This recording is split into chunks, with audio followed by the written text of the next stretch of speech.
September 10, 1944. A tent outside Brussels. Two men are facing each other across a map table. One of them just demanded total control of the entire Allied war effort. The other is about to say something that will decide how World War II ends. Bernard Montgomery has just told Dwight Eisenhower that he wants every gallon of fuel, every bullet, every supply truck on the Western Front diverted to his British forces. He wants the American armies to stop dead. He wants Eisenhower to choose Britain over America. And he's doing it while standing on Belgian soil that American blood just paid for. The supreme commander of all Allied forces in Europe stares at him. What Eisenhower says in the next 60 seconds will either win the war by Christmas or tear the alliance apart and lose it completely. This is what Eisenhower said when Montgomery demanded all the supplies. August 25, 1944. Paris falls. The largest military operation in human history has just punched through German defenses and achieved something nobody predicted. The Allied advance from Normandy to the German border is happening so fast that supply officers are losing track of their own frontline units. The Third Army covers 400 miles in 26 days. The British Second Army advances 250 miles in 3 weeks. German forces are collapsing across France. Intelligence reports estimate the Wehrmacht has lost 500,000 men since D-Day. The path to Berlin looks wide open. Then the trucks run out of gas. September 2nd, 1944. Patton's Third Army grinds to a halt 40 miles from the German border, not because of enemy resistance, because their fuel depots are empty. His tank commanders are watching German forces retreat across the border and can't pursue. They're sitting in stationary armor, burning with frustration, while the enemy escapes. The problem is simple mathematics and brutal physics. Allied supply lines stretch 450 miles from the Normandy beaches to the front. Every gallon of fuel, every artillery shell, every can of food travels that distance by truck. And those trucks burn the fuel they're trying to deliver. The Red Ball Express runs 24 hours a day.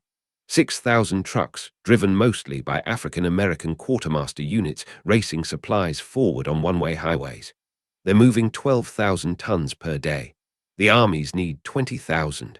The math doesn't work. Port capacity is the choke point. Cherbourg is damaged. Le Havre is damaged.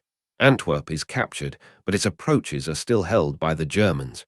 Everything is still coming through the Normandy beaches where it landed on D-Day. 3 months of explosive advance have stretched the logistics chain beyond breaking point. Montgomery sees opportunity where others see crisis. His Second Army has crossed into Belgium. Brussels is liberated. The British are 280 miles closer to Berlin than they were 3 weeks ago. And Montgomery believes if he gets all the supplies, all the priority, all the support, he can end this war in weeks. September 4th. Montgomery sends a message to Eisenhower's headquarters. The language is polite. The demand is total. Give him supply priority for a concentrated thrust through Belgium and Holland into the raw industrial heart of Germany. Stop the American advances. Feed everything to his narrow front. Reach Berlin by Christmas. His logic is seductive. A single concentrated blow might shatter German defenses before they can reorganize. Broad front advances give the enemy time to establish new lines. Speed and mass at one point could achieve what scattered attacks across 400 miles cannot. Eisenhower reads the proposal. He sees the strategic appeal. He also sees the political landmine. American forces outnumber British forces 2-1 on the Western Front. American production is supplying 70% of Allied materials, and Montgomery wants Eisenhower to tell American commanders their armies must stop advancing so British forces can have everything. The Supreme Commander has been managing this coalition for 2 years. He knows the invisible tensions. British generals resent American inexperience. American commanders bristle at British caution. Churchill watches every decision through the lens of empire preservation. Roosevelt's generals answer to a public that doesn't want American boys dying for British glory. Montgomery doesn't see these realities, or doesn't care. He sees military logic pure and simple. His plan could work. It might win the war. And someone needs to have the courage to make the hard choice. He pushes harder. If you want to see how this ends, smash the like button right now. It really helps these stories survive. The confrontation builds September 5th. Montgomery flies to Eisenhower's headquarters. The Supreme Commander is not there. He's in Granville, France, nursing a knee injury from an emergency plane landing. Montgomery is irritated by the delay, but sends another message. This one is more direct. We have now reached a stage where one really powerful and full-blooded thrust toward Berlin is likely to get there and thus end the German war. He wants to command this thrust personally. He wants Patton's Third Army halted. He wants Simpson's Ninth Army halted. He wants every supply truck redirected north to the British Second Army and the American First Army under his operational control. He wants Omar Bradley, the American Ground Forces commander, to be subordinated to British strategic direction. Eisenhower's staff officers read this message with growing alarm. Montgomery is proposing a reorganization of command that would put British generals in charge of the invasion they've all been fighting. 2 months after Americans died by the thousands on Omaha Beach, the political implications are staggering. American newspapers would explode. Congress would demand explanations. The coalition that has held together since 1941 could fracture over this single decision. But Montgomery's strategic argument has merit. Multiple intelligence reports confirm German forces are disorganized. The vaunted Wehrmacht that conquered France in 1940 is a shadow of itself. Fuel shortages plague German armor. Entire divisions are skeleton forces with no equipment. The Siegfried Line fortifications along the border are thinly manned. A concentrated blow might crack through before winter. Once across the Rhine, Allied armies would be in the industrial ruhr. Germany's war production would collapse. The Soviet advance from the east is still 400 miles from Berlin. A Western thrust could reach the capital first, end the war, save millions of lives. Eisenhower weighs these calculations every day. He also weighs something Montgomery doesn't consider. What happens if the concentrated thrust fails? If 30 divisions push north and get stopped, the entire Western Front is committed to a single axis.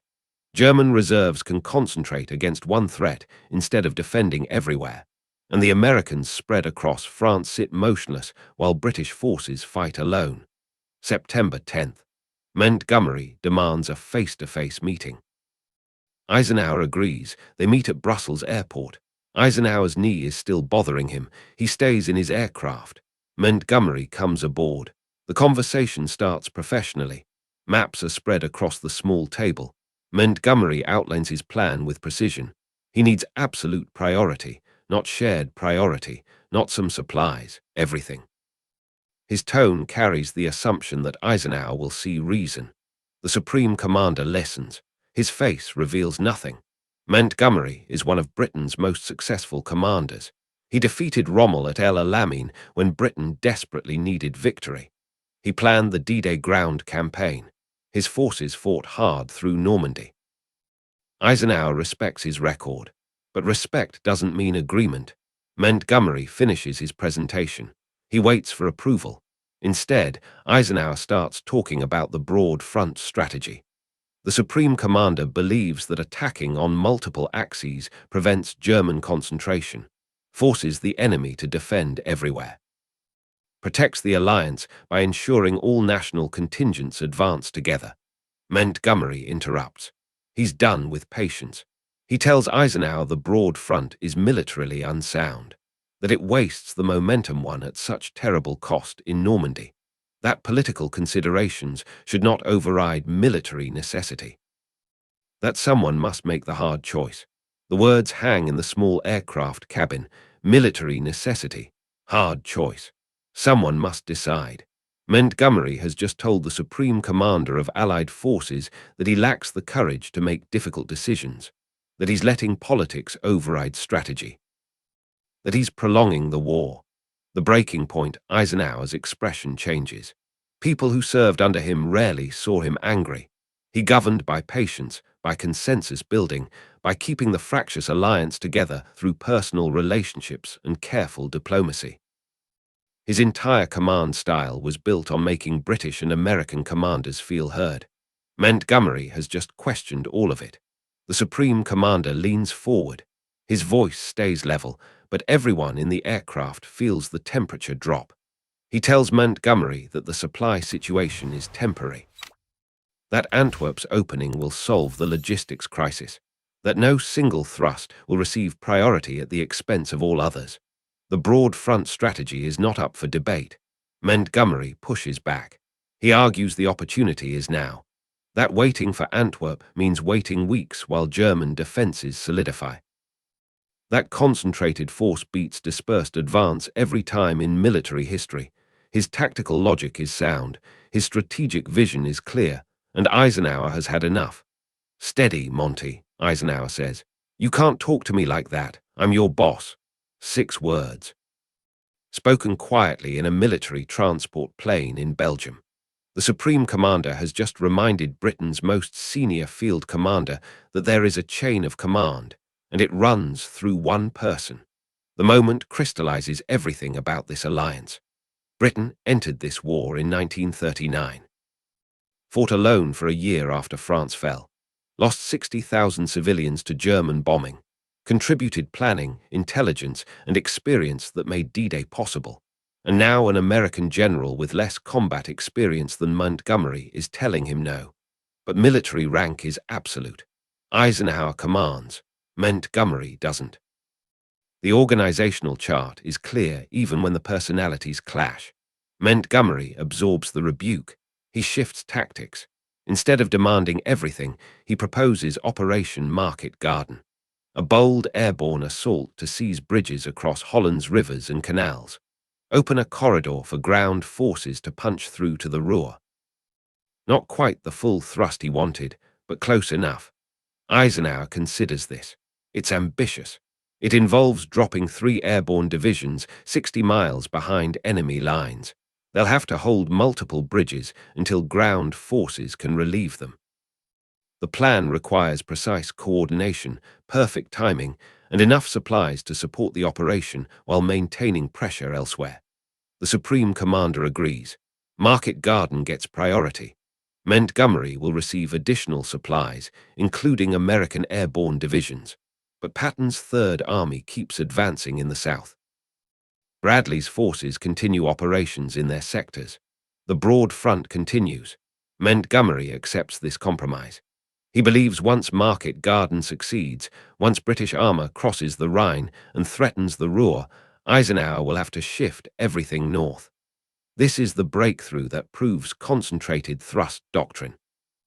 After Market Garden succeeds, the argument is over. September 17, 1944, 20,000 paratroopers drop into Holland. British XXX Corps begins its thrust north along a single highway. The largest airborne operation in history is underway. Montgomery's vindication is 60 miles away, when plans meet reality. The 82nd Airborne secures bridges at Nijmegen after fierce fighting. The 101st Airborne takes objectives around Eindhoven despite heavy casualties. British 1st Airborne Division lands at Arnhem, the farthest bridge, and immediately encounters problems. German resistance is heavier than expected. Intelligence missed 2 SS Panzer divisions refitting in the Arnhem area. British paratroopers land 8 miles from their objective instead of directly on it. Radio equipment fails. Resupply drops miss their targets, and the single highway XXX Corps must use to reach them becomes a shooting gallery. September 20th. British forces at Arnhem are surrounded. They hold a perimeter around the north end of the bridge, but can't break out. XXX Corps is stuck 11 miles south. German artillery pounds the highway. Every vehicle destroyed blocks the advance. The plan that looked brilliant on maps is bleeding to death in Dutch farmland. September 25th. Operation Market Garden ends. British 1st Airborne Division evacuates across the Rhine. They lost 1,485 killed, 6,414 captured. American airborne divisions suffered over 3,500 casualties. The bridges were supposed to open a highway to the Ruhr. Instead, they proved that concentrated thrusts into fortified territory without absolute supply superiority fail. Montgomery never admits Market Garden was a mistake. He argues it was 90% successful. It secured important territory. That it would have worked with more supplies, more support, and more priority. His reports to London emphasize gains while minimizing losses. Eisenhower says nothing publicly. Privately, he notes that the concentrated thrust Montgomery demanded so forcefully just cost 10,000 Allied casualties and achieved none of its strategic objectives. The broad front strategy that supposedly wasted opportunities keeps grinding forward on multiple axes, and the supplies Montgomery said should go entirely to his command are sustaining advances that actually succeed. October 1944. Antwerp's approaches are still contested. 1st Canadian Army fights brutal battles through flooded polders to clear the Scheldt estuary. The port won't open until November. Supply problems continue. Every commander wants priority. Every advance competes for limited resources. Montgomery submits another proposal, another concentrated thrust, another argument that political considerations are preventing military victory. Eisenhower reads these messages with decreasing patience. The alliance needs unity. Montgomery provides constant friction. The Battle of the Bulge, December 16, 1944. German forces launch a massive counteroffensive through the Ardennes. 3 German armies hit a thinly defended sector of the American lines. Total surprise. Total shock. The attack exploits the exact vulnerability that concentrated thrust doctrine creates. While Montgomery wanted everything focused north, Eisenhower's broad front kept forces distributed. Now those distributed forces face Hitler's last gamble. The initial German breakthrough is catastrophic. American units are surrounded, scattered, and destroyed. Entire regiments vanish into the winter forests. The attack drives 50 miles deep into Allied lines. For 48 hours, the situation looks desperate. Eisenhower responds with the flexibility that the broad front strategy enables. He shifts reserves from calm sectors to the Bulge. Patton's Third Army pivots 90 degrees north in 48 hours and attacks into the German flank. British forces move south to block any breakthrough toward Antwerp. The distributed forces Montgomery criticized become the mobile reserve that contains the crisis. December 20th. Eisenhower makes a controversial decision. He temporarily places American forces north of the breakthrough under Montgomery's command. The front is split. Bradley's headquarters south of the Bulge can't communicate reliably with forces north. Montgomery can coordinate the northern response faster. It's a tactical necessity. It's also politically explosive. American units that fought their way from Normandy are now taking orders from the British commander who just failed at Market Garden. Montgomery handles this carefully at first. He coordinates the defense. He positions British reserves. He ensures German spearheads can't reach Antwerp. The situation stabilizes. By Christmas, the German offensive is contained. By January, it's collapsing. Then Montgomery holds a press conference. January 7, 1945. Montgomery tells reporters that he took command of the American forces north of the Bulge and directed the defensive victory. His words imply that British leadership saved disorganized American units. British newspapers run headlines about Montgomery's brilliance. American newspapers explode with fury. Eisenhower reads these reports with cold anger. Montgomery just violated the fundamental rule of coalition warfare. Never claim credit in ways that humiliate your allies. Never turn military operations into national competitions. Never make public statements that damage trust. Bradley is furious. Patton is furious. American commanders who suffered through the Ardennes fighting demand that Eisenhower remove Montgomery from command. The political crisis that Montgomery's original supply demands could have caused is now happening anyway over his public relations. Eisenhower drafts a message to the combined chiefs of staff. It's diplomatic in language, but clear in meaning. Either Montgomery retracts his implications about American incompetence or Eisenhower will request his relief. The Supreme Commander is prepared to force Britain to choose between Montgomery and the alliance. Churchill intervenes. The Prime Minister understands what Eisenhower's staff officers already know. Britain is the junior partner now. American forces, American production, and American logistics dominate the Western Front. If this becomes a choice between British pride and Allied unity, Britain loses. Churchill pressures Montgomery to apologize. Montgomery issues a clarification. It's grudging, it's minimal, but it's enough to prevent open rupture. The crisis passes, the alliance holds, and Montgomery learns nothing. January 1945. Allied forces eliminate the Ardennes bulge and resume advancing toward Germany. The broad front strategy that Montgomery criticized for 6 months has survived its greatest test. Distributed forces provided the flexibility to contain catastrophe and counterattack from multiple directions. Montgomery proposes another concentrated thrust. This time, he wants to cross the Rhine north and drive on Berlin. He argues the war can still be won quickly with proper focus. Eisenhower reads this proposal with exhausted patience. The Supreme Commander denies priority. Multiple armies will cross the Rhine at multiple points. When bridgeheads are secured, exploitation will proceed based on opportunity and enemy resistance. No single commander gets everything. No single thrust receives absolute priority. March 7, 1945. The American 9th Armored Division captures the Ludendorff Bridge at Remagen intact. First crossing of the Rhine. It's an accident of war, a moment of opportunity seized by junior officers who found a bridge the Germans forgot to destroy. Eisenhower's broad front strategy, exploiting multiple axes, delivers what Montgomery's concentrated thrust at Arnhem could not. March 22nd. Patton's Third Army crosses the Rhine at Oppenheim. March 23rd.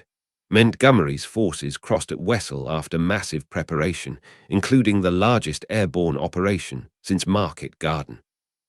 By April, the entire Western Front is across the Rhine and driving into Germany. Montgomery's forces advance north toward Hamburg. Bradley's armies drive through central Germany. Patton's forces race through Bavaria. The broad front that supposedly wasted opportunities is now collapsing German resistance across 400 miles. Multiple thrusts prevent German concentration. Every sector faces pressure. The Wehrmacht has no reserves, no mobility, no options. April 30th. Hitler commits suicide in Berlin. May 7th. Germany surrenders. The war in Europe ended. The strategy Eisenhower defended against Montgomery's demands for 6 straight months has delivered total victory. The historical debate begins immediately. Montgomery's defenders argue he was right about concentrated thrusts.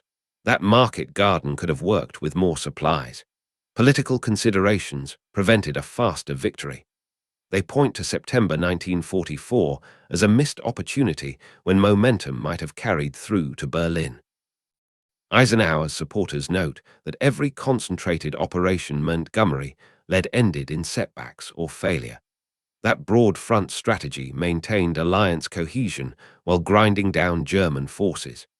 The flexibility to respond to the bulge proved the value of distributed forces. That arguing for months about supplies Montgomery didn't actually need wasted more time than the logistics shortages.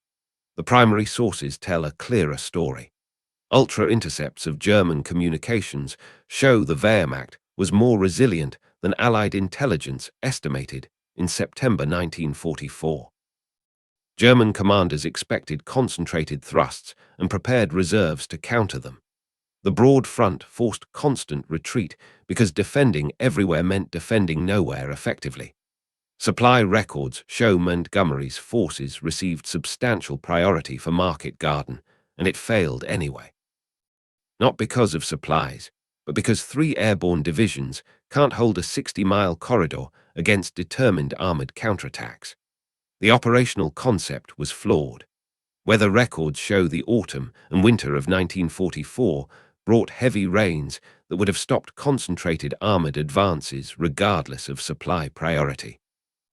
The same weather that bogged down Market Garden would have stopped any single thrust strategy. Broad front operations could continue because they didn't depend on one axis of advance. The Cold War began before the final victory. Soviet forces occupy Eastern Europe.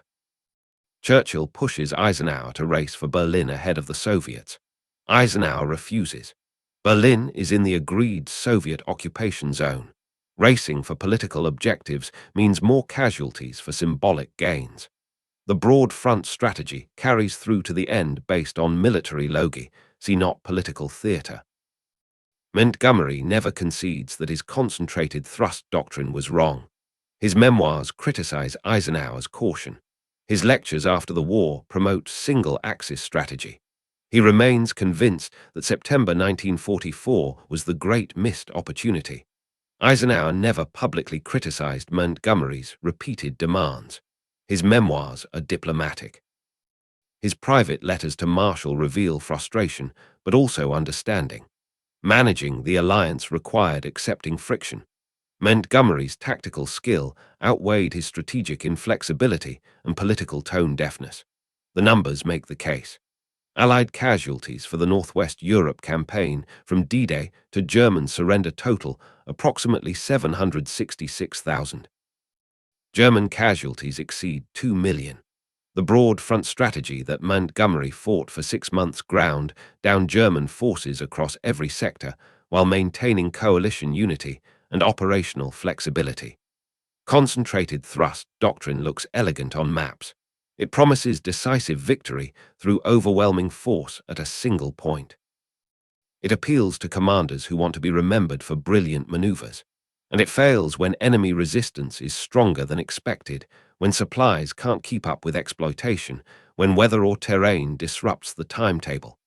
Broad front strategy is messy. It lacks the narrative appeal of breakthrough and exploitation. It doesn't produce heroes who win wars with one bold stroke, but it wins by making the enemy defend everywhere, by exploiting opportunities as they appear, and by maintaining the flexibility to respond to surprises. September 10th, 1944.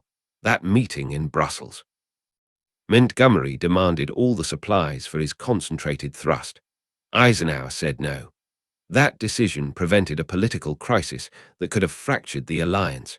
It maintained the broad front that survived the bulge and crossed the Rhine at multiple points. It kept Patton and Bradley advancing, while Montgomery got enough support for Market Garden. Montgomery was a great tactical commander. El Alamein proved that. D-Day planning proved that. But strategy requires more than tactical brilliance. It requires understanding logistics, politics, coalition dynamics, and the reality that wars are won by nations, not individual commanders. Eisenhower understood all of it. His patience with Montgomery's demands, his refusal to break the alliance over strategy debates, and his insistence on maintaining both military effectiveness and political cohesion delivered victory. Not the dramatic victory Montgomery promised. The grinding, comprehensive, total victory that ended Nazi Germany. The Supreme Commander never got the glory of a single dramatic breakthrough.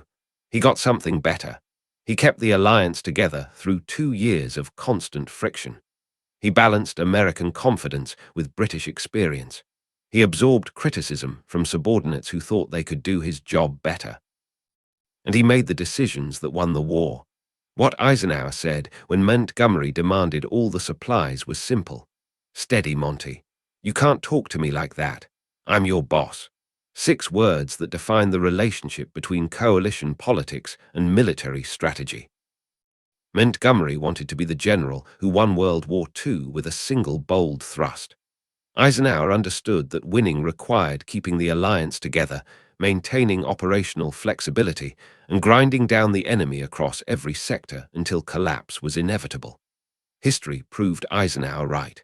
Not immediately, not dramatically, but completely.